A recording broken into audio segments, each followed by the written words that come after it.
નમસ્કાર કલમ યુદ્ધ સમાચારની સાથે હું છું આપની સાથે પાયલ બામભણિયા। તો જોઈએ આજના મહત્વના સમાચારમાં। સુરતના વરાછા ધરમનગર વિસ્તારની ઘટના। શાકભાજી માર્કેટમાં વેપારી અને પાલિકા કર્મીઓ વચ્ચે ઘર્ષણ। દબાણ ખાતાની ટીમ લારી લઈ જતા બબાલ। શાકભાજી વિક્રેતા અને દબાણ ખાતાની ટીમ વચ્ચે ઘર્ષણ। પોલીસે ઘટના સ્થળે પહોંચી મામલો થાળે પાડ્યો। કલમ યુદ્ધ સમાચાર સુરત। સામાજિક કાર્યકર્તા સુરત શહેર। આજે હું ઘણા વર્ષોથી ગરીબ ફેરિયાવાળા તેના માટે લડાઈ લડતો આવ્યો છું। આજે કોંગ્રેસના શાસનની અંદર જો વેન્ડર એક્ટ કોઈ બનાવ્યો હોય તો કોંગ્રેસના શાસનમાં 2014ની અંદર કે આ ફેરિયાવાળાને રોજગાર આપવાની જવાબદારી સરકારની છે, આ ફેરિયાવાળાને ભણાવવાની જવાબદારી સરકારની છે, આ ફેરિયાવાળાને દવાખાનાની જવાબદારી આ સરકારની છે।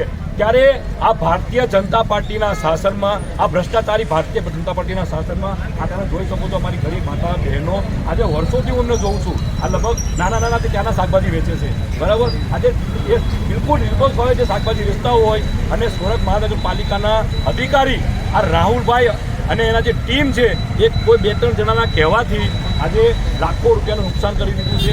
એ લોકોને મારવામાં આવ્યો છે, એ લોકોનું શાકભાજી રોડ પર ફેંકી દેવામાં આવ્યું છે। હું પેલા જો મારા મિત્ર ભાઈ છે મારા એનો પગ તોડી નાખવામાં આવ્યો છે અને આજે 7 જણા દવાખાનામાં છે। અત્યારે સ્મીમેરમાં 5 થી 7 જણા દવાખાનામાં છે। આજે બહેનો પર અત્યાચાર, આ જેમ બેટી બચાવો બેટી પઢાઓની વાત કરતું આ ભાજપ આ મારી બહેનો પર હાથ ઉઠાવ્યો, બહેનો પર અત્યાચાર કર્યો। હું ભારતીય જનતા પાર્ટીના તમામ શાસક અધિકારીને હું નિવેદન કરીશ કે જો તમે ગરીબ ફેરિયાવાળાને જો હેરાન કરશો તો આવાવાળા સમયમાં તમારા ઘરનો ઘેરાવ કરશું। આ બધાની જવાબદારી તમારી છે, અમારી નથી। જવાબદારી તમારી છે। આજે સુરત શહેર હોય, ગુજરાતની અંદર બેરોજગારી, મોંઘવારી આજે ચરમસીમા પર છે। ત્યારે આ મારા માતા બહેનો આજે તમે જોઈ શકો છો મોટી સંખ્યામાં બહેનો શાકભાજી વેચતી હોય છે। તમે કોઈ દારૂ વેચો છો? તમે કોઈ ગાંજો વેચો છો? આજે હું અધિકારી જે વરાછા પોલીસ સ્ટેશન હોય કે કાપોદ્રા પોલીસ સ્ટેશન હોય, હું જાહેરમાં કહું છું કે મારા વિસ્તારની અંદર ગાંજો ખુલ્લેઆમ વેચાય છે, દારૂ ખુલ્લેઆમ વેચાય છે। જો તમારામાં રેડ કરવાની તાકાત હોય તો હરીશભાઈ ગુજર તમારી હાથે આવવા તૈયાર છે, પણ તમે આ ગરીબ માણસોને કોઈ દિવસ અમારા આંતર પર હુમલો કરતા નહીં। કારણ કે અમારા ગરીબ માણસો બિચારા સવારે 4 વાગ્યા ઉઠીને સરદાર માર્કેટ જાય, ત્યાંથી શાકભાજી બધી ભેજો કરે અને આ નાના સોસાયટીવાળા જો તમને ફરિયાદ કરતા હોય તો એની બેસીને રજૂઆત સાંભળો પહેલાં કે તમને ક્યાં દુખે છે।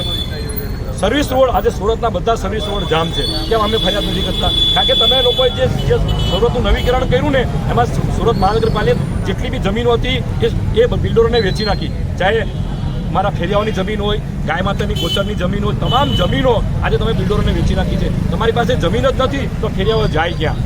એટલે હું મીડિયાના માધ્યમથી ફરીવાર નિવેદન કરીશ કે અમારી માતા બહેનોને જ્યાં જે તકલીફ પડી છે એનું વહેલી તકે નિવારણ આવે અને શાંતિથી પાછું શાકભાજી વેચે એવી હું વેદના સાથે હું મીડિયા પત્રકારને અને તમામ અધિકારીને નિવેદન કરું છું।